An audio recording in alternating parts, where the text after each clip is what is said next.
எண்ணிக்கொள்ளடி என் சின்ன கண்மணி. அத்தியாயம் 9.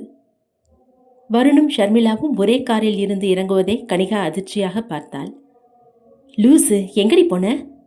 அது உன் அண்ணன் தான் என்னை கூட்டிகிட்டு போனாரு. அண்ணாவா? இவ ஏன் தேவையில்லாமல் நம்மளை மாட்டி விடுறா? அவன் முறைப்பாக அவளை பார்க்க ஷர்மி வருணுக்கு மட்டும் கேட்குமாறு அவனிடம் மெல்ல ரகசியம் பேசினாள். கனிகா கேட்குற கேள்விக்கு பதில் சொல்லுங்க, இல்லைன்னா காருக்குள்ளே ஒருத்தனை அடிச்சு வச்சிருக்கிறத அவகிட்ட சொல்லிடுவேன். இவள் தன் நிலைமையை பயன்படுத்திக் கொள்கிறாளே என உதட்டை கடித்தான். உன்னைதாண்டி கேட்குற, சொல்லு. கனிகா மிரட்ட ஷர்மி வருணை பார்த்தாள். வருண் வேறு வழி இல்லாமல் அவளுக்காக பேச முன் வந்தான். கனிகா, நான் தான் பேசணும்னு கூப்பிட்டேன். நீங்கள் கூப்பிட்டீங்களாண்ணா?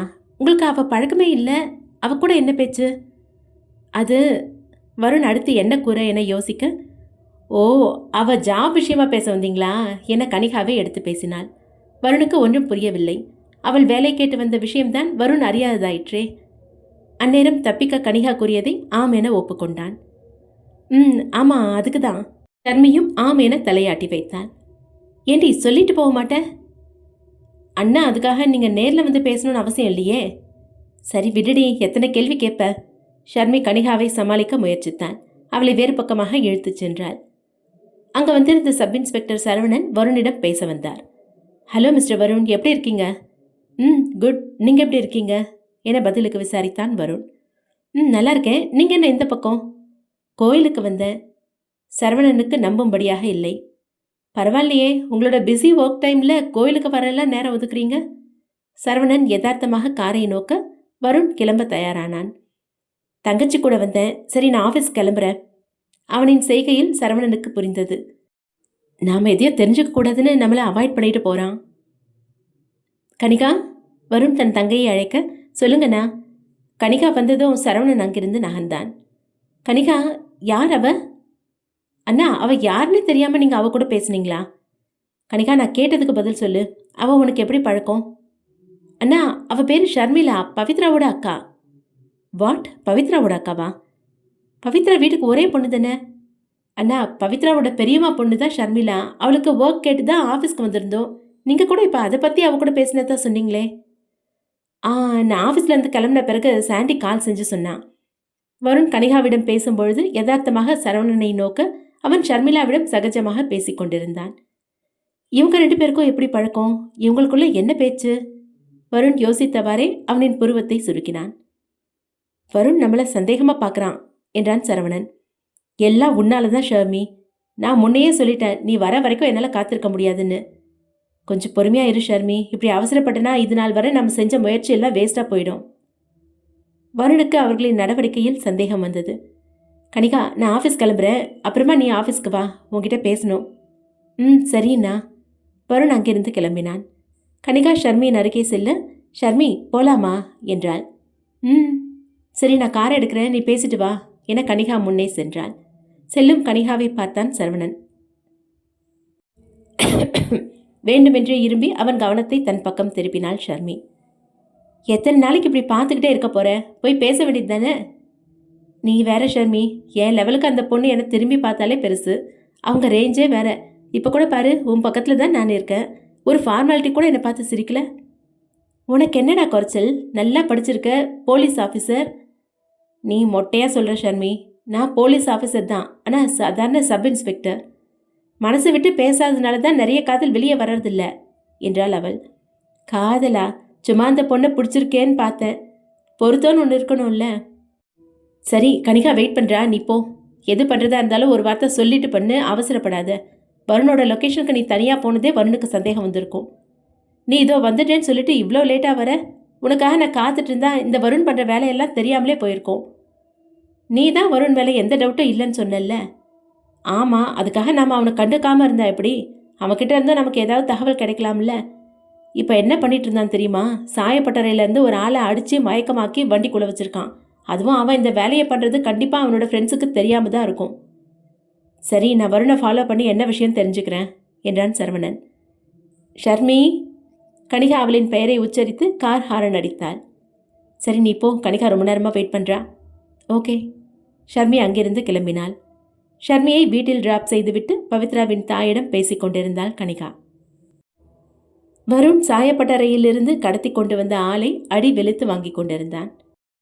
சொல்லுடா, எதுக்காக பவித்ராவோட ஷாப்புக்குள்ள பாம்பை விட்ட? பவித்ராவை மிரட்டுவதற்காக பிரதாப்பின் பாஸ் மேலோட்டமாக பயம் காட்ட அவனின் டிபார்ட்மெண்ட் ஸ்டோரில் பாம்பை விட்டான். அந்த ஆளை தான் வருண் கடத்தி வந்து விசாரிக்கிறான். உண்மையை சொன்னா அவங்க என்னை கொன்னுடுவாங்க என்றான் அந்த ஆண். எனக்கு வேண்டியதை நீ தரலன்னா உன்னை நான் கொல்லுவேன். உனக்கு அவங்க எவ்வளோ கொடுத்தாங்க? அதை விட 10 மடங்கு பணம் நான் உனக்கு தரேன், சொல்லு. அந்த ஆண் மேற்கொண்டு எதுவும் பேசாமல் அமைதியாக இருக்க வருண் கோபத்தில் சூடேறினான். அவனை ஓங்கி உதைக்க அவன் வலியில் துடித்தான். அதை பார்த்த வருணுக்கும் வருத்தமாக தான் இருந்தது. இதுபோல் யாரிடமும் நடந்து கொண்டதில்லை, அதற்கான அவசியமும் வந்ததில்லை. வலியில் அழுது கொண்டிருந்த அவனிடம் ஒரு கேள்வியை கேட்டான். உனக்கு கல்யாணம் ஆயிடுச்சா? ஆயிடுச்சுங்க. எத்தனை குழந்தைங்க? 2 பெண் குழந்தைங்க. பொதுவாக கல்யாணம் ஆனாலே பொறுப்பு அதிகமாகும்னு சொல்லுவாங்க. உனக்கு இதில் 2 பெண் குழந்தைங்க வேற இருக்காங்க. எதுக்காக இந்த மாதிரி வேலையெல்லாம் செஞ்சுட்டு சுற்றுற?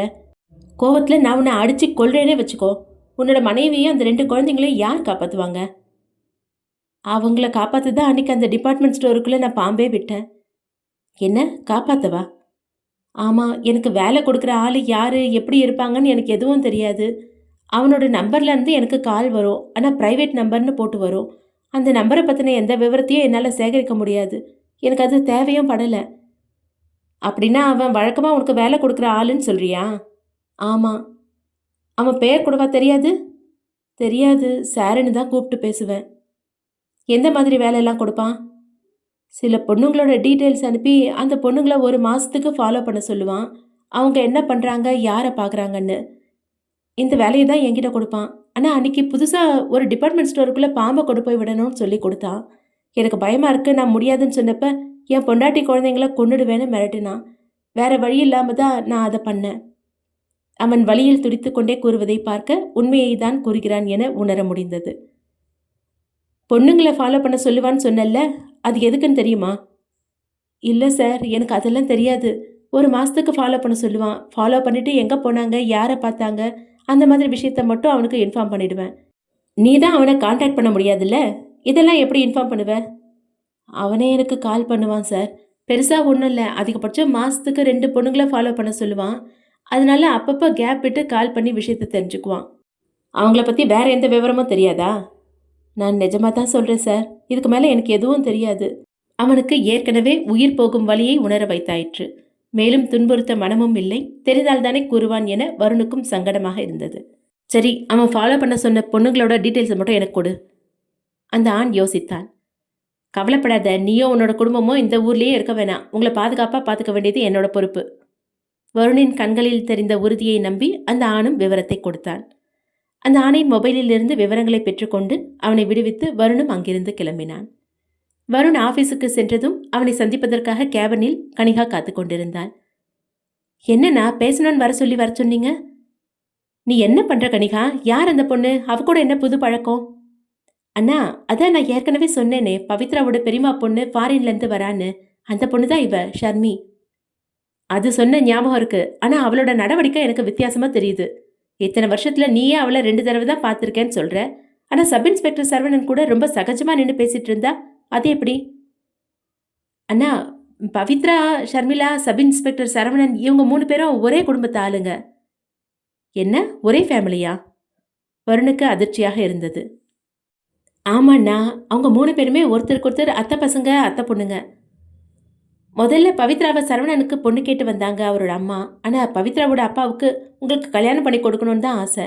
அதனால தான் சரவணனுக்கு வேற வரன்னு பார்க்க சொல்லிட்டாங்க. சரவணன் பவித்ராவோட அத்தை பையனா? அப்போதுதான் வருணுக்கு ஞாபகம் வந்தது. அதனால்தான் பவித்ராவின் இறுதி ஊர்வலத்தில் இறுதி வரை கலந்து கொண்டான். ஆனால் கனிகா, அவன்கிட்ட நான் பவித்ராவை காணோன்னு கம்ப்ளைண்ட் பண்ணப்ப பவித்ராவை இதுக்கு முன்னாடி தெரிஞ்ச மாதிரி எந்த ரியாக்ஷனும் அவன் காட்டவே இல்லை. அண்ணா, பவித்ராவை காணோன்னு நம்ம முதல்ல அந்த ஸ்டேஷன் இன்ஸ்பெக்டர் கிட்ட தானே கம்ப்ளைண்ட் பண்ணோம். அவர் இல்லைங்கிறதுனால தான் பவித்ராவோட கேஸை சரவணன் எடுத்துக்கிட்டாரு. போலீஸ் ட்ரெஸ் போட்டாலே அப்படிதான், ஆசை, விருப்பு, வெறுப்பு இதெல்லாம் ஒதுக்கி வச்சிட்ட மாதிரி நடிப்பாங்க. அந்த ஷர்மியோட அப்பா அம்மா எங்கே இருக்காங்க? அண்ணா, ஷர்மியோட அப்பா அம்மா இதே ஊர் தான். அவங்க வீட்டு அட்ரஸ் தெரியுமா? தெரியும். எனக்கு அவங்க அட்ரஸை மெசேஜ் பண்ணு. அண்ணா, என்ன ஆச்சு? ஏதாவது பிரச்சனையா? இல்லை கனிகா, புதுசாக அந்த பொண்ணு கூட நீ பழகிறல்ல, அவன் நல்ல பொண்ணு தானா, சேஃப்டியாக இருக்கான்னு தெரிஞ்சுக்க கேட்குறேன். தன் அண்ணன் கூறுவதை அவளும் நம்பினாள். சரிண்ணா, நான் உங்களுக்கு அவங்களோட அட்ரஸை மெசேஜ் பண்ணுறேன். கனிகா அங்கிருந்து எழ, நான் உங்ககிட்ட இந்த பொண்ணை பற்றி விசாரிச்சதை, வீட்டு அட்ரஸ் கேட்டதை அவகிட்ட சொல்லாத. சரிண்ணா. கனிகா அங்கிருந்து சென்ற சிறிது நேரத்தில் வருணின் எண்ணிற்கு ஷர்மிளாவின் வீட்டு முகவரி மெசேஜாக வந்தது. வருணுக்கு ஷர்மிளாவின் மீது சந்தேகம் எழ, அவள் உண்மையில் பவித்ராவின் சகோதரி தானா என குழம்பி போனான். பவித்ராவின் மரணத்தை பற்றி தேடும் வேளையில் ஆபீஸ் வேலைகளை கவனிக்க மறந்தான். அது மலை போல் குவிந்திருந்தது. அதை சரி கட்டவே அவனுக்கு 2 நாட்கள் தேவைப்பட்டது. அவ்வப்போது சந்தோஷமாக இருப்பது போல் நண்பர்களிடம் நாடகமும் ஆடினான். நாட்களும் மெல்ல நகர்ந்தது. பவித்ராவின் டிபார்ட்மெண்ட் ஸ்டோருக்குள் பாம்பை நுழைத்த அந்த ஆணையும் அவனின் குடும்பத்தையும் பாதுகாப்பாக தங்க வைப்பதாக வருண் வாக்களித்திருந்தான். அதனால் அவர்களை தேடி ஆளை அனுப்பினான். ஹலோ சார், நீங்கள் சொன்ன அட்ரஸ்க்கு வந்தோம். ஆனால் அங்கே விசாரிச்சா 2 நாளாக அவங்க குடும்பத்தோட எங்கே போனாங்கன்னே தெரியலன்னு சொல்கிறாங்க. வாட், குடும்பத்தோட காணாமல் போயிட்டானா? வாய்ப்பே இல்லையே. சார், நான் நல்லா விசாரிச்சிட்டேன். வேணும்னா நான் இந்த இடத்துல வெயிட் பண்ணி பார்க்கட்டா? இல்லை வேணாம். அவனோட வீட்டு வாசலில் ரொம்ப நேரமாக ஒரு ஆள் நிற்கிறது சந்தேகத்துக்குரிய விஷயமா மாறும். நீ உடனே அங்கேருந்து வந்துரு என தன் ரகசிய ஆளுக்கு கட்டளையிட்டான் வருண். எங்கே போயிருப்பான், அதுவும் குடும்பத்தோட? ஒருவேளை அவனுக்கு வேலை கொடுக்குற அந்த ஆளுக்கு என்கிட்ட உண்மையை சொல்லிட்டான்னு தெரிஞ்சிருக்குமோ? அவன் அவங்கள ஏதாவது பண்ணிட்டானா? சே, நான் அவனுக்கு பாதுகாப்பு கொடுக்குறேன்னு வாக்கு கொடுத்து வருத்தமாக உணர்ந்தான் வருண். மேற்கொண்டு வருண் தாமதிக்காமல் அவனிடமிருந்து பெற்ற பெண்களின் விவரத்தை வைத்து அவர்களை தேடிச் சென்றான். ஆபீஸில் பிரதாப்பும் ராஜேஷும் தங்களுடைய ரகசிய தொழிலில் வந்திருக்கும் புதிய ஆர்டர்களை நிறைவேற்றுவதற்காக ஆபீஸ் வேலை என்று பொய்க்கூறி வெளியூர் சென்றனர். சாண்டி மட்டுமே ஆபீஸில் இருப்பதால் வருணால் அவனை ஈஸியாக ஏமாற்ற முடிந்தது. லிஸ்டில் இருந்த முதல் பெண்ணை சந்திக்க சென்றான் வருண். அந்த வீடு மிகச் சிறியதாக இருந்தது. பொருட்கள் ஆங்காங்கே வைக்கப்பட்டு குடோன் போல தெரிந்தது. நீங்க யாரு? அவர்களிடம் விசாரிக்க வந்தது தனிப்பட்ட விஷயமாகும். அதனால் தன் உண்மையான பெயரை கூறாமல் பெயரை மாற்றி கூறினான். என்ன விஷயமா வந்திருக்கீங்க? போட்டோல இருக்க இந்த பொண்ணு இந்த வீட்டில் இருக்காங்களா? தன் மகளின் படத்தை காண்பித்து இருக்கிறார்களா என விசாரித்த வருணை அந்த தாய் கண்ணீருடன் பார்த்தார். என்னாச்சு, ஏன் அழறீங்க? வீட்டினுள் இடதுபுறமாக மாட்டியிருந்த தன் மகளின் புகைப்படத்தை பார்த்தார். அவரின் பார்வை சென்ற திசையை ஃபாலோ செய்து வருணும் பார்க்க அங்கு அந்த பெண்ணின் புகைப்படத்திற்கு பொட்டு வைத்து மாலையிடப்பட்டிருந்தது. ஷாக்காக இருந்தது. அவங்களுக்கு என்ன ஆச்சு? எப்படி இறந்தாங்க? நீங்க யார் தம்பி? அது கவர்மெண்ட்லேருந்து கணக்கெடுக்க அனுப்பியிருக்காங்க. இறந்து போனவங்களுடைய விவரத்தை கவர்மெண்ட்டில் ரெஜிஸ்டர் பண்ணி இருக்காங்களான்னு தெரிஞ்சுக்கணும். போன வாரம் தான் ரெஜிஸ்டர் பண்ணோம் தம்பி. அதான் கன்ஃபார்ம் பண்ணிக்க தான் நேரில் வந்தேன் என வருண் தடுமாறி தனக்கு வந்த பொய்யை கூறினான். விவரம் தெரியாத அந்த தாயோ அவன் கவர்மெண்ட் ஆஃபீஸர் என நம்பினார். சொல்லுங்க, அவங்க எப்படி இறந்தாங்க என வருண் தன் வேலையை கவனித்தான். எங்கள் வீட்டில் ரொம்ப குடும்ப கஷ்டமாக இருந்தது. அடுத்த வேலை சாப்பாட்டுக்கு கூட வழி இல்லாமல் இருந்தோம். அந்த சமயத்தில் எங்கள் நிலைமையை தீர்க்க முடியாமல் வருத்தத்தில் இருந்த என் பொண்ணு யாரோ எங்கேயோ சொன்னாங்கன்னு தப்பாக ஒரு இடத்துக்கு போய் ஏதோ ஆப்ரேஷன் செஞ்சுக்கிட்டா. அதில் கிடைச்ச பணத்தை என்கிட்ட கொண்டு வந்து கொடுத்து வீட்டு செலவுக்கு வச்சுக்க சொன்னான். ஏது பணம்னு விசாரிச்சப்ப உடல் உறுப்பு தானம் பண்ணதா சொன்னான். ரொம்ப அழுது வடிச்சாச்சு. இதுக்கு மேலே எதுவும் அழ இல்லைன்னு என் பொண்ணு எனக்கு சமாதானம் சொன்னான். நானும் கையில் இருந்த பணத்தை வச்சு என் பொண்ணுக்கு ஏற்கனவே பார்த்துருந்த மாப்பிள்ளையை கூட கல்யாண தேதி குறித்தேன். என்ன ஆச்சுன்னு தெரியல. ஆப்ரேஷன் முடிஞ்சு 2 மாதத்தில் அவளோட முகம் வீங்கி போச்சு. உடம்பு எடை போடலை. ஆனால் முகம் மட்டும் எப்படி அப்படி வீங்கிச்சுன்னு தெரியல. என் பொண்ணுக்கு நிச்சயம் பண்ண மாப்பிள்ளை அவளோட முகம் அசிங்கமாக வீங்கி இருக்கிறத பார்த்துட்டு கல்யாணம் வேணான்னு நிறுத்திட்டு போயிட்டாரு. என் பொண்ணுக்கும் என்ன பண்ணுறதுன்னு தெரியல. அக்கம் பக்கத்தில் இருக்கவங்க எல்லாம் என்னென்னவோ பேசினாங்க. திடீர்னு என்ன நினச்சாலோ ஒரு நாள் நான் வேலைக்கு போயிருந்தப்ப தூக்கு மாட்டி செத்துட்டா. அந்த தாய்க்கு என்ன வேண ஆறுதல் கூற? தாயின் அன்பை பல காலத்திற்கு முன்பே இழந்தவன் பேச வாயற்று நின்றான். அவர் கூறிய விவரங்களை கேட்டு அங்கிருந்து கிளம்பினான் வருண். லிஸ்டில் அடுத்ததாக இருந்த பெண்ணின் வீட்டிற்கு சென்றான். விசாரிக்கும் ஒவ்வொரு வீட்டிலும் பெண்கள் வீட்டை விட்டு ஓடியதாகவும் தற்கொலை செய்து கொண்டதாகவும் கூறுகின்றனர். அடுத்ததாக நடுத்தர வசதி கொண்ட வீட்டிற்கு வருண் செல்ல இங்க ஷோபிகா. தன் மகளை பற்றி விசாரித்த வருணை மேலும் கீழும் பார்த்தார் அந்த தந்தை.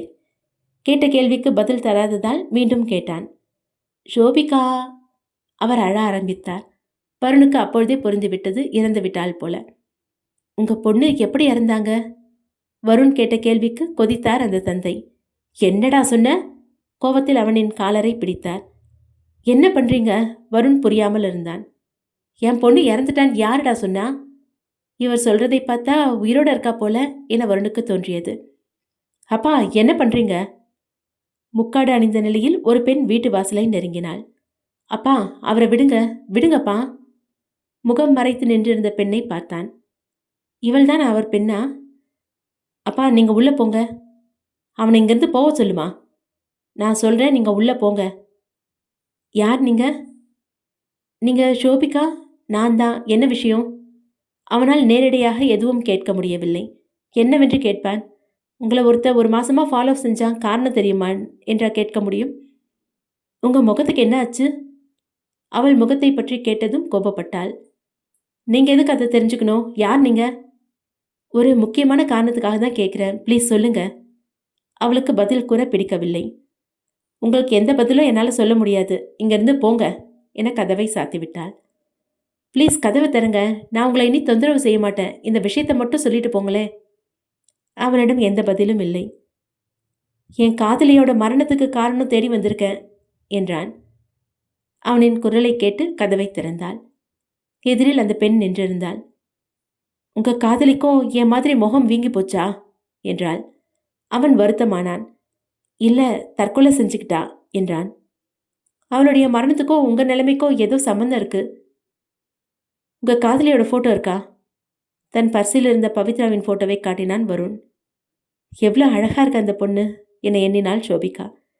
நான் இவங்கள பார்த்ததே இல்லை என்றாள். நீங்க பார்க்காம இருந்திருக்கலாம், ஆனா ஏதோ ஒரு விஷயம் ஒளிஞ்சிருக்கு. உங்களுக்கு என்ன ஆச்சுன்னு சொல்லுங்க, மீதியை நான் யோசிச்சுக்கிறேன். என் குடும்ப கஷ்டத்துக்காக பணம் தேவைப்பட்டது. அப்பா குடிச்சு அவரோட உடம்ப வீணாக்கிக்கிட்டாரு. அவரை ஹாஸ்பிட்டலில் அட்மிட் செஞ்சு கவனிச்சுக்க தான் பணம் தேவைப்பட்டுச்சு. தெரிஞ்சவங்க கிட்டெல்லாம் கேட்டு பார்த்தேன், எங்கேருந்தும் பணம் கிடைக்கல. அப்போ எனக்கு தெரிஞ்ச ஒருத்தர் உடல் உறுப்பு தானத்துக்கு ஆள் கேட்டிருக்காங்க. ஆப்ரேஷன் முடிஞ்சதுமே கையில் பணம் கொடுத்து அனுப்புவாங்கன்னு சொன்னாங்க. நானும் போனேன். ஆனால் கொஞ்சம் வித்தியாசமாக நடந்துக்கிட்டாங்க. கண்ணை கட்டி கூட்டிகிட்டு போனாங்க. ஆப்ரேஷன் பண்ணுறதுக்கு முன்னாடி கூட என் கண்ணு கட்ட அவிழ்த்து விடலை. எனக்கு ரொம்ப பயமாக இருக்குது, திரும்பி போகிறேன்னு சொன்னேன். என்னை மிரட்டி ஆப்ரேஷன் முடிச்சுட்டு தான் அனுப்புனாங்க. இத்தனைக்கும் என்னோட உடம்புலேருந்து என்ன உறுப்பு எடுத்தாங்கன்னு கூட எனக்கு தெரியாது. என்ன, நிஜமாவா? என்ன தானம் கொடுத்தீங்கன்னே தெரியாதா? தெரியாது. உங்கள் உடம்புல எந்த இடத்துலையாவது தையல் போட்ட தழும்பு தெரியுதா? ஆப்ரேஷன் முடிஞ்சு வீட்டுக்கு வந்த அப்புறம் நானும் தேடி பார்த்தேன். என் உடம்புல அப்படி எந்த தழும்பும் இல்லை. ஒரு ஊசி மட்டும் போட்டாங்க, அது மட்டும் ஞாபகத்தில் இருக்குது. ஆனால் 1 மாதத்துக்கு அப்புறம் என்னோட முகத்தில் கொஞ்சம் கொஞ்சமாக வீக்கம் தெரிஞ்சது. எதனாலன்னு தெரியல. டாக்டர் போய் பார்த்தேன். அப்பாவோட ஆப்ரேஷனுக்கு போக கையில் இருந்த மிச்ச பணத்தை அதுக்கே செலவழித்தேன். எந்த இடத்துக்கு போய் வேலை கேட்டாலும் என் முகத்தை பார்த்து வேலை கொடுக்க மாட்டேன்னு சொல்லிட்டாங்க. இப்போ ஏதோ தெரிஞ்சவங்க கிட்ட வீட்டு வேலைக்கு போயிட்டுருக்கேன். உங்களுக்கு சங்கடமாக தான் இருக்கும் நான் கேட்குறத வச்சு. வருண் எதையோ கேட்க எண்ணினான். எனக்கு புரியுது, உங்களுக்கு என் முகத்தை பார்க்கணும் அதானே? அங்கே நடக்கிற விஷயத்தினால என்னை மாதிரி எத்தனை பொண்ணுங்களோட வாழ்க்கை வீணாக போச்சுன்னு எனக்கு தெரியல. ஒருவேளை உங்களால் அதுக்கு தீர்வு கிடைக்கலாம் என தன் தலையில் இருந்த முக்காடை அகற்ற அவளின் முகம் யானைக்கால் வந்தது போல் வீங்கியிருந்தது. வீங்கியிருக்கும் என எதிர்பார்த்தான் தான். ஆனால் இந்த அளவிற்கு வீங்கியிருக்கும் என வருண் எதிர்பார்க்கவில்லை. அவனை சற்று முகத்தை அச்சமாக காட்டிவிட்டான். வருணின் முகத்திற்கு நேரடியாக ஒருமுறை தன் முகத்தை காட்டிவிட்டு மீண்டும் முக்காடு அணிந்து கொண்டாள் அந்த பெண். தன்னிடம் இருந்த 20,000 ரூபாய் பணத்தை அந்த பெண்ணிடம் நீட்டினான் வருண். நீங்க பணம் கொடுப்பீங்கன்னு நம்பி நான் எதையும் சொல்லலை. நடக்கிற இந்த பிரச்சனைக்கெல்லாம் ஒரு தீர்வு கிடைக்காதுன்னு தான் நான் சொன்னேன். நீங்க என்கிட்ட உண்மையை சொன்னதுனால நான் உங்களுக்கு பணம் தரலைங்க. இந்த பணத்தை உங்களோட மெடிக்கல் செலவுக்கு வச்சுக்கோங்க. உங்களோட வேலைக்கு நான் ஒரு ஏற்பாடு பண்ணுறேன். இந்நிலையிலும் தன்னை மதித்து பேசுகிறானே என வருண் மீது மரியாதை வந்தது. பணத்தையும் பெற்றுக்கொண்டாள் அந்த பெண். அங்கிருந்து வெளியே வந்த வருண் யோசிக்க ஆரம்பித்தான். என்ன இவங்க என்ன ஆப்ரேஷன் பண்ணுறாங்கன்னு தெரியலன்னு சொல்கிறாங்க. முகம் மட்டும் வீங்கி இருக்குன்னா முகத்திலிருந்து அப்படி என்ன எடுக்க முடியும்? அங்கிருந்து விடை பெற்ற வருண் நேராக பவித்ராவின் டிபார்ட்மெண்ட் ஸ்டோருக்கு சென்றான். வாங்கண்ணா. பவித்ராவின் கடைப்பையன் வருணை வரவேற்றான். என்னாச்சு? அன்னைக்கு டிபார்ட்மெண்ட் ஸ்டோருக்குள்ளே பாம்பை விட்டு ஆளாக கண்டுபிடிச்சிட்டிங்கன்னு சொன்னாங்க. ஆமாம், அவன்கிட்டேருந்து வந்த விவரம் படி அவன் வெறும் அம்பு மட்டும்தான். அப்போ மெயின் ஆள் யாருன்னு தெரிஞ்சதா? இல்லைடா, இது ஏதோ பெரிய கேங்குன்னு தோணுது. கேங்கா? அந்த மாதிரி ஆளுங்கிட்டெல்லாம் பவித்ரா அக்கா வம்பிழுக்க மாட்டாங்களே. யாரு? உன் அக்கா யார்கிட்டயும் வம்பிழுக்க மாட்டா பாரு. சரியான வாயாடியில் அவ. உங்ககிட்ட மட்டும்தான் அப்படி பேசுவாங்க, என்னன்னே தெரியல என்றான் தம்பி. சரி, மேலே சொல்லுங்கண்ணா. அவன் சொன்ன தகவல் படி பொண்ணுங்களை ஃபாலோ பண்ணுறது மட்டும்தான் அவனோட வேலை. ஃபாலோ பண்ண பிறகு தான் விவரத்தை யார்கிட்ட சொல்கிறோன்றது கூட அவனுக்கு தெரியல. மறைமுகமாக ஒருத்தன் ஃபோன் பண்ணி கேட்டு தெரிஞ்சுக்கிறான். அவன் இது வரைக்கும் எந்த பொண்ணுங்களை ஃபாலோ பண்ணானோ அவங்க வீட்டுக்கு எல்லாம் போய் விசாரிச்சு பார்த்தேன் என வருண் தான் சேகரித்த விவரங்களை பவித்ராவின் கடை பையனிடம் பகிர்ந்து கொண்டான். அண்ணா, ஒருவேளை ஆப்ரேஷன் பண்ணதே முகத்திலேயா இருக்குமோ? எனக்கும் அந்த சந்தேகம் வந்துச்சு. ஆனால் அவங்க கிட்ட கேட்டப்ப உடம்புல எந்த இடத்துலையும் தழும்பே இல்லைன்னு சொன்னாங்க. முகத்தில் கூட இல்லைன்னு தான் சொன்னாங்க. ஆனால் ஒரு மாதத்துக்கு அப்புறம் முகம் கொஞ்சம் கொஞ்சமாக வீங்க ஆரம்பிக்குது. சுத்தமாக ஒன்றும் புரியல, குழப்பமாக இருக்குது. சரி, நான் அடுத்து என்ன பண்ணுறதா இருக்கீங்க? போதுண்டா, எதையும் அளவுக்கு அதிகமாக நீ தெரிஞ்சுக்க வேண்டாம்.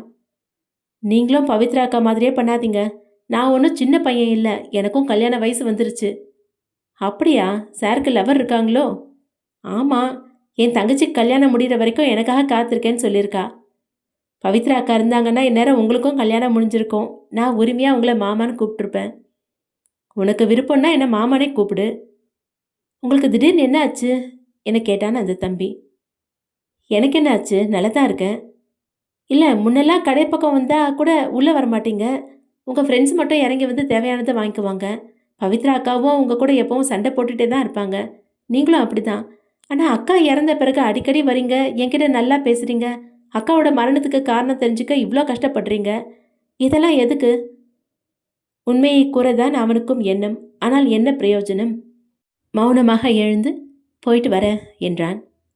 நகர்ந்தவன் புதிதாக இருந்த சிறிய கண்ணாடி பெட்டி ஒன்றை பார்த்தான். இது என்ன என தன் கண்ணில் பட்ட கண்ணாடி பெட்டியை பார்த்து கேட்டான். இது நம்ம கடையிலேருந்து ஒரு தெரு தள்ளி இருக்க ஆசிரமத்துக்கு டொனேஷன் கலெக்ட் பண்ணுறதுக்காக வச்சுருக்க பெட்டி. பவித்ரா அக்கா இருந்தப்ப மாதம் அந்த ஆசிரமத்துக்கு 2000 ரூபாய் டொனேஷன் பண்ணுவாங்க. இப்போ கடையே நஷ்டத்தில் ஓடிட்டுருக்கு. அதனால் டொனேஷன் எதுவும் கொடுக்கறதில்ல. இங்கே வரவங்க போகிறவங்க ஏதாவது அமௌண்ட் போட்டாங்கன்னா அந்த பணத்துலேருந்து டொனேஷன் கொடுக்குறேன். வருண் உடனே அவனுடைய மொபைலை எடுத்து தம்பியின் அக்கௌண்ட்டிற்கு 25,000 அனுப்பினான். தன் மொபைலுக்கு வந்த மெசேஜ் சத்தம் கேட்டு எடுத்து பார்க்க பணம் வந்திருந்தது. இந்த பணத்தை பவித்ராவோட பேரில் ஆசிரமத்துக்கு டொனேஷனாக கட்டிடு. மாதம் 25,000 ரூபாய் பவித்ராவோட பேரில் இந்த ஆசிரமத்துக்கு டொனேஷன் போகணும். கடையில் என்ன பிரச்சனை இருக்குன்னு சொல்லு, அதை நான் சரி பண்ணுறேன். இந்த கடையை எக்காரணத்தை கொண்டும் இழுத்து மூடக்கூடாது. வருண் அங்கிருந்து கிளம்பினான். அண்ணா, ஒரு நிமிஷம். நீங்கள் பவித்ரா அக்காவை நேசிக்கிறீங்களா? தன்னுள் இருந்த கஷ்டத்தை உள்ளுக்குள் வைத்து மென்மையாக சிரித்தான். அங்கிருந்து திரும்பிச் சென்றான். கவனிக்காது திரும்பியதும் எதிரே வந்த ஷர்மிளாவின் மீது மோதினான். ஏய், உனக்கு என்ன கண்ணு தெரியாதா? எப்போ பார்த்தாலும் வந்து மோதிக்கிட்டே இருக்க. ஷர்மி வருணை பார்த்து கத்தியதும் தம்பி ஓடி வந்தான். அக்கா, என்னாச்சு? வேணுனே வந்து இடிச்சுட்டே இருக்கான். இங்கே பாருங்க, தேடி வந்து இடிக்கிற அளவுக்கு நீங்கள் ஒன்றும் ரதி தேவி கிடையாது. பார்த்த உடனே அலையிறதுக்கு நான் ஒன்றும் தெருவில் போகிற ஏதோ ஒன்று கிடையாது. என்ன திமிரு பத்தியா இவனுக்கு, எப்படி பேசுகிறான்னு? அக்கா, எனக்கு இவரை பற்றி நல்லா தெரியும். கண்டிப்பாக இவர் தெரியாமல் தான் இடிச்சிருப்பாரு. இந்த ஒரு தடவை விட்டுடுங்க. அண்ணா, நீங்கள் போங்க. வருண் கிளம்பினான்.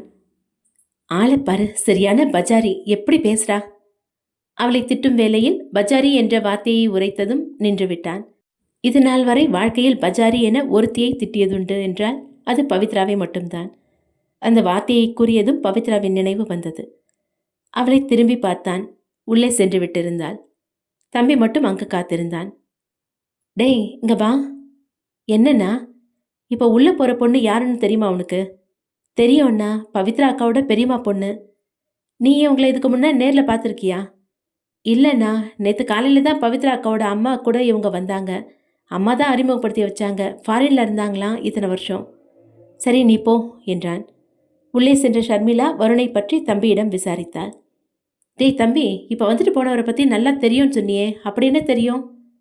அவர் பேர் வருண், பவித்ரா அக்காவுக்கு பார்த்த மாப்பிள்ளை, ஃபேமிலி ஃப்ரெண்டும் கூட. ஆனால் பவித்ரா எப்போவும் வருண் கூட சண்டை போட்டுகிட்டே இருப்பான்னு தானே சொல்லியிருக்கா?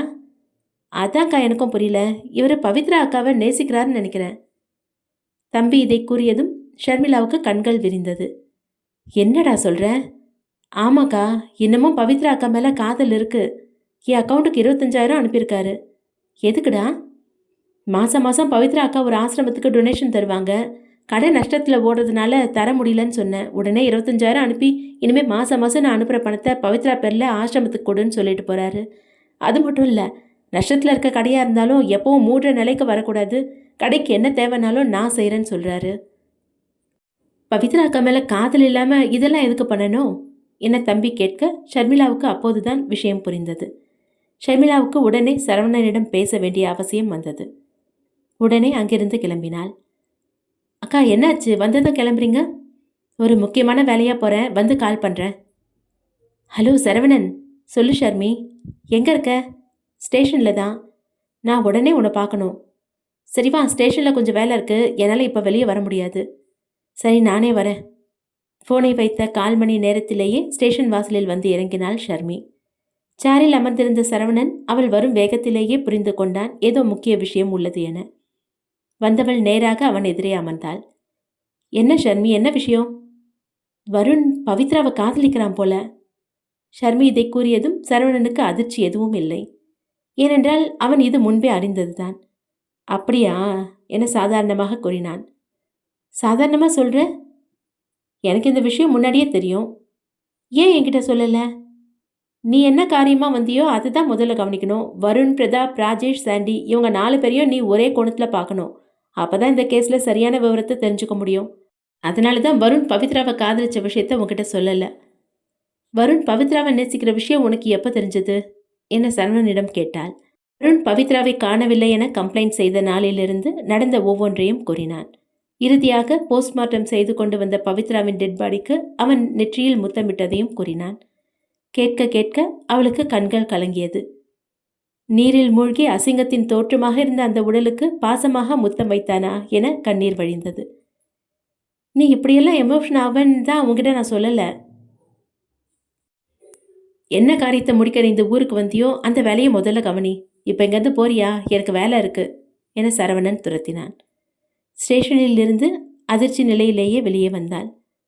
இது நாள் வரையில் காதலை பற்றி கேட்டால் கூறுவதற்கு ஒன்றும் இல்லை எனதான் நினைத்து கொண்டிருந்தாள். இன்று வருணின் காதல் இவளின் நெஞ்சில் ஆழமாக பதிந்தது. ஒரு பையனால அந்த அளவுக்கு அசிங்கமான முகத்தை பார்த்து கூட காதலை வெளிப்படுத்த முடியுமா என தனக்குத்தானே கேட்டுக்கொண்டாள். அந்நேரம் அவளின் மொபைல் ஒலித்தது. அவளின் எண்ண ஓட்டத்தை கலைத்தது. அழைப்பில் தெரிந்த சாண்டியின் எண்ணை அட்டன் செய்து பேசினாள். ஹலோ, ஹாய் ஷர்மி, உனக்கு ஒரு குட் நியூஸ் சொல்லட்டா? எங்களோட ஆஃபீஸில் உனக்கு ஜாப் கன்ஃபார்ம் ஆயிடுச்சு. நீ நாளைக்கே ஜாயின் பண்ணலாம். ஏனோ அதை கேட்டதும் அவளின் புத்தி இனி தினமும் வருணை சந்திக்க இயலும் என அற்பமாய் ஆனந்தப்பட்டது. சந்தோஷத்தில் பொங்கினாள். தேங்க்யூ சாண்டி, தேங்க்யூ என தன் ஃபோனிலேயே முத்த மழை பொழிந்தாள். அவனுக்கும் அதிர்ச்சிதான். இருந்தாலும் ஃபாரினில் வளர்ந்தவள் இந்த பழக்கமுறை சகஜம் போல என ஏற்றுக்கொண்டான். பதிலுக்கு அவனும். ஷர்மி உடனே கனிகாவிற்கு அழைத்தாள். சொல்லு ஷர்மி. எனக்கு உன் அண்ணா கம்பெனியில் ஜாப் கன்ஃபார்ம் ஆயிடுச்சு. இப்போதான் சாண்டி கால் பண்ணான். சூப்பர். அப்போ இன்னைக்கு ஈவினிங் ட்ரீட் கன்ஃபார்ம். கண்டிப்பா. எங்கே போகலாம்? Night Plaza? ஓகேவா? நைட் பிளாஸாவா? ஏன் இப்படி வாயை பொழக்கிற? இது வரைக்கும் நீ போனதே இல்லையா? போயிருக்கேன். ஆனால் வருண் அண்ணா திட்டுவார். ஏன் திட்டுவார்? அங்கே க்ரௌடாக இருக்கும், பசங்க வேணும்னே வந்து இடிப்பாங்க. அநாகரிகமான பழக்கம்னு அண்ணாக்கு ஒரு ஒப்பீனியன் இருக்கு. நாம் இப்போ அங்கே போகிறது உன் வருண் அண்ணாக்கு எப்படி தெரியும்? உனக்கு எதுவும் ஆகாது, நான் சேஃப்டியாக கூட்டிகிட்டு வருவேன். ஓகே, வந்துரு. நேராக வீட்டிற்கு சென்றவள் தன் சித்தியிடம் விஷயத்தை கூறினாள். என்னம்மா, வேலை கிடைச்ச சந்தோஷமா? சிரிச்சிட்டே இருக்க? சித்தி கவனித்து விட்டார். வருணை பற்றிய எண்ணத்தை சற்று தள்ளி வைப்போம் என எழுந்தாள். சித்தி, நாம் வெளியே போகலாமா? இந்நேரத்தில் எங்கே வெளியே போகிறது? நான் கனிகாவையும் வர சொல்லியிருக்கேன். இன்னைக்கு நைட் சாப்பாடு வெளியில் சாப்பிட்லாம். உனக்கு வெளியே சாப்பாடு ஒத்துக்காமல் போச்சுன்னா? அப்படியெல்லாம் ஒன்றும் ஆகாது, வாங்க. தன் சித்தியை அழைத்து கொண்டு கனிகாவிற்காக மெயின் ரோட்டில் காத்திருந்தாள். அந்த வழியே வருணும் அவனின் நண்பன் சாண்டியும் வேலையை முடித்துவிட்டு அவர்களின் இல்லம் திரும்ப காரில் சென்று கொண்டிருந்தனர். பிரதாப்பும் ராஜேஷும் ரகசிய தொழில் வேலையாக வெளியே சென்றவர்கள் இன்னும் திரும்பவில்லை. சாண்டி, காரை நிறுத்து. வருண் திடீரென கூச்சலிட்டதும் சாண்டி என்னவோ என நினைத்து காரை நிறுத்தினான். ஏண்டா? வந்துடுறேன் இரு என இறங்கிச் சென்றான். பவித்ராவின் தாயின் அருகே செல்ல அங்கே ஷர்மிளாவும் நின்றிருந்தாள். ஷர்மிக்கோ எதிர்பாராத விதமாக வருணை சந்தித்ததும் குழு குழுவென இருந்தது. ஆண்டி, இந்நேரத்தில் இங்கே என்ன பண்ணுறீங்க? வருணின் கேள்விக்கு ஷர்மி முந்திக் கொண்டு பதிலளித்தாள். இந்நேரத்துலனா 8 மணி தானே ஆச்சு. நான் உன்னை கேட்கல. அவனின் கோபம் கூட ரசிக்கும்படிதான் இருந்தது. ஷர்மி வெளியே போய் சாப்பிடலான்னு சொன்னா என அம்மா கூற, அவுட் சைட் ஃபுட்லாம் உடம்புக்கு ஒத்துக்காது என்றான். நானும் ஷர்மிக்கு சொல்லிட்டு பார்த்தேன்ப்பா. நான் உங்களுக்கு சொன்னேன் ஆண்டி. உங்களுக்கு என்ன சாப்பிடணும்னு சொல்லுங்க, நான் பார்த்து வாங்கிட்டு வரேன் என்றான். அடேங்கப்பா, காதலியோட அம்மாவை விழுந்து விழுந்து கவனிக்கிறாரு என லுக்கு விட்டாள் ஷர்மி. அதெல்லாம் எதுவும் வேணாப்பா, இங்கே பக்கத்தில் தான் எங்கேயாவது போவோம், பத்திரமா வீட்டுக்கு வந்துடுவேன்.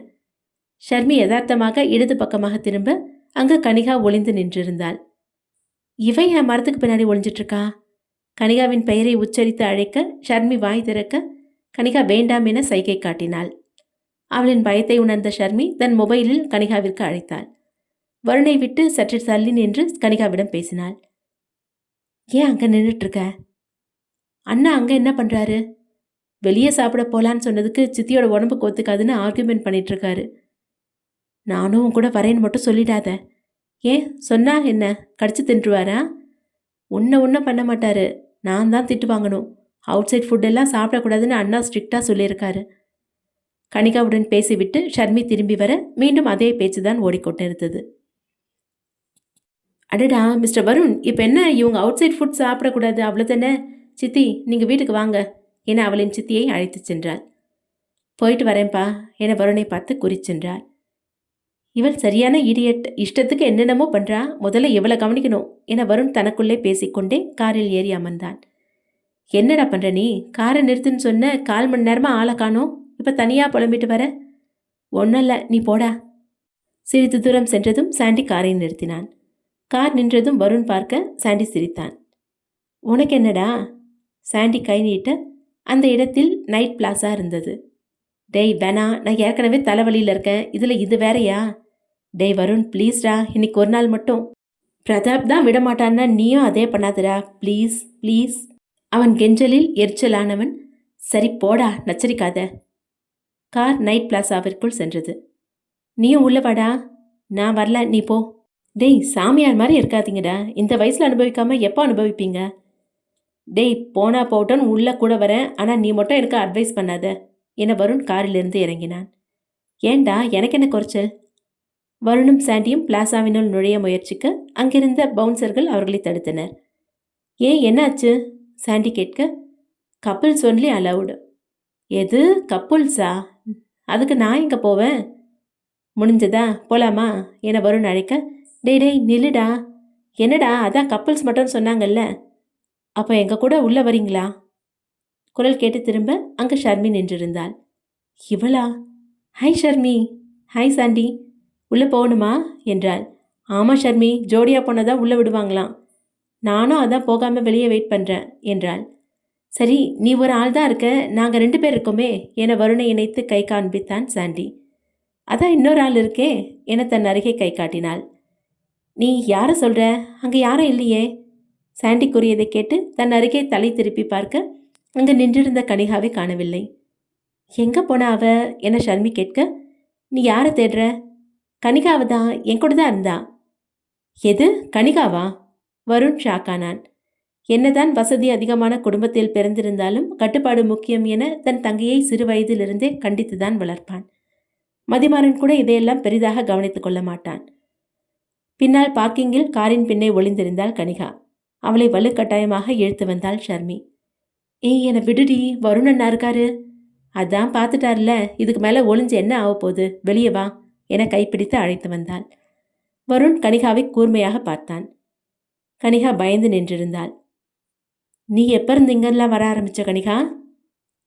அண்ணா கிட்டத்தட்ட 4-5 வருஷம் கழிச்சு இப்போதான் வரேன். எல்லாம் சேர்க்க சரியில்லை என ஷர்மியை பார்த்து முறைத்தான் வருண். அப்போ நீங்கள் மட்டும் இங்கே எதுக்கு வந்தீங்க? உங்கள் சேர்க்கையே சரியில்லையா என சாண்டியை கை காட்டினாள் ஷர்மி. இருங்க உங்கள் சண்டையில் எதுக்கு என்ன டேமேஜ் பண்ணுறீங்க? கனிகா முதல்ல இங்கேருந்து வீட்டுக்கு போ. சரிண்ணா. தன் அண்ணனின் பேச்சை மதித்து ஒரு அடி நகர ஷர்மி கைப்பிடித்து தடுத்தாள். நீ என்னடி இப்படி இருக்க? உன் அண்ணா மட்டும் இங்கே எதுக்கு வந்திருக்காரா? இங்கே பாருங்க, வந்தது வந்தாச்சு, கொஞ்ச நேரம் உள்ள ஜாலியாக டான்ஸ் ஆடிட்டு என்ஜாய் பண்ணிட்டு போகலாமே. இந்த இடம் பெண்களுக்கு சேஃபானது இல்லை. சேஃப் இல்லை அப்படின்னா அந்த இடத்துல பொண்ணுங்க இருக்க மாட்டாங்க என ஷர்மி தன் வாதத்தை கூறினாள். அது மட்டும் இல்லாமல் நீங்கள் இருக்க இடத்துல உங்கள் தங்கச்சிக்கு ஆபத்து வருமா என்ன என அவனை தூண்டும் விதமாக பேசினாள். அதென்ன ப்ளீஸ் வருண், எனக்கு ஒரு நாள் மட்டும் போயிட்டு வரலாம் என சாண்டி கையை பிடித்தான். சரிடா, ஆனால் உள்ள கப்புள்ஸ் மட்டும்தான் அலவுடு. கனிகா என் தங்கச்சி, நான் எப்படி அவ கூட கப்புள்ஸாக உள்ளே போக முடியும்? அவ்வளோதானே பிரச்சனை. நீ ஷர்மி கூட உள்ளே போ, நானும் கனிகாவும் உள்ளே வரோம். கனிகா உன்னையும் அண்ணான்னு தான் கூப்பிடுவா, உனக்கு மட்டும் மனசாட்சி ஊரத்தில்? என் மனசாட்சியை நான் காருக்குள்ளேயே கழட்டி வச்சுட்டு வந்துட்டேன். இந்த பிளாசாக்குள்ளே போனதும் கனிகா யாரோ நான் யாரோ போதுமா? ஷர்மி நீ இவனை கூட்டிகிட்டு உள்ளே வா. கனிகா வா போலாம் என அவளின் கையை பிடித்து அழைத்துச் சென்றான் சாண்டி. சாண்டியை பொறுத்தவரை இன்று நைட் பிளாசாவினுள் சென்றாக வேண்டும். அது மட்டும் தானே தவிர கப்பிள்ஸாக இணைய வேண்டும் என்ற எண்ணமெல்லாம் இல்லை. முறைக்கும் தன் அண்ணனை கடந்து பயந்து கொண்டே உள்ளே சென்றாள் கனிகா. வெளியே நின்றிருந்த பவுன்சர்கள் கனிகாவையும் சாண்டியையும் உள்ளே நுழைய அனுமதித்தனர். இன்னும் ஏன் இங்கே நிற்கிற, வா போலாம். ஷர்மி வருணின் கையை பிடித்து அவன் அசந்த நேரத்தில் தரத்தரவென உள்ளே அழைத்துச் சென்றாள். உள்ளே நுழைந்த பிறகும் அவன் கையை பிடித்தவாறே அங்கு இசைத்த இசைக்கு உடலை அசைத்து புன்னகைத்துக் கொண்டிருந்தாள். அவளை எரிச்சலாக பார்த்தவன் கையை வெடுக்கென நகர்த்தி கொண்டான். ஏற்கனவே கனிகாவின் தோழிகளும் உள்ளேதான் இருந்தனர். கனிகா அவர்களுடன் பேசிக் கொண்டிருக்க வருண் தன் தங்கையை பாதுகாப்பாக கவனித்துக் கொண்டிருந்தான். ஷர்மிளா அங்கிருந்த தன் பெண் தோழிகளுடன் இசைக்கேற்ப நடனமாடி மகிழ்ச்சியாக இருந்தாள். வருண் எதையும் அனுபவிக்க மனமில்லாமல் ஆல்கஹால் குடித்துக் கொண்டிருந்தான். வருண் அளவுக்கு அதிகமாக குடிப்பதை கவனித்த சாண்டி வந்து தடுத்தான். டேய் வருண், போதுண்டா, இது ஒன்றும் நம்ம வீடு இல்லை. ஆடி ஆடி டயர்டாகி ஷர்மியும் ட்ரிங்க்ஸ் குடிப்பதற்காக சாண்டியின் அருகில் வந்தாள். என்ன சாண்டி, நல்ல என்ஜாய்மெண்ட்டா? அட ஏன் நீ வேற, இவனை பாரு, குடிச்சு குடிச்சு மட்டம் ஆகிற ஸ்டேஜுக்கு வந்துட்டான். இந்த அளவு குடிச்சா நான் எப்படி போய் நிம்மதியாக ஆட முடியும்? ஷர்மி போதையில் இருந்த வருணை பார்த்தாள். ஏன் உன்னோட ஃப்ரெண்டுக்கு ஆட தெரியாதா? அதெல்லாம் நல்லாவே ஆடுவான். எங்கள் காலேஜ் டைட்டானிக் ஜாக்சன் இவன் தான். என்ன பொண்ணுங்க கிட்ட கொஞ்சம் கூச்சம். இவர்கள் இருவரும் பேசுவதை வருண் போதையில் கேட்டுக்கொண்டே அமர்ந்திருந்தான். உண்மையிலேயே உங்கள் ஃப்ரெண்டுக்கு பொண்ணுங்கன்னா கூச்சங்கிறதுனால தான் தள்ளி நிற்கிறாரா, இல்லை பசங்கன்னா தான் பிடிக்குமா என இரட்டை அர்த்தமாக ஷர்மி கேட்க வருண் கோபத்தில் எழுந்து அவள் முன் வந்தான். எல்லை மீறி வருண் அதிக நெருக்கத்தில் ஷர்மியை நெருங்கினான். டேய் வருண், என்ன பண்ற? வருண் சாண்டியை ஒற்றை கையில் தள்ள அவன் தடுமாறினான். தன்னை ஆம்பிளையா என மறைமுகமாக கேட்ட ஷர்மியை மூச்சு காற்று இடிக்கும் அளவிற்கு நெருங்கினான். பிடிக்காத ஆண்மகனாக இருந்தால் இந்நேரம் கன்னம் பழுத்திருக்கும். தன்னை நெருங்குவது வருண் என்பதால் கையை அவன் மார்பில் வைத்து தடுத்ததோடு நிறுத்தினாள். போதையில் நிதானமின்றி அவளின் மேனி வரை நெருங்கினான். அடுத்த அத்தியாயம் நாளை தொடரும். நன்றி.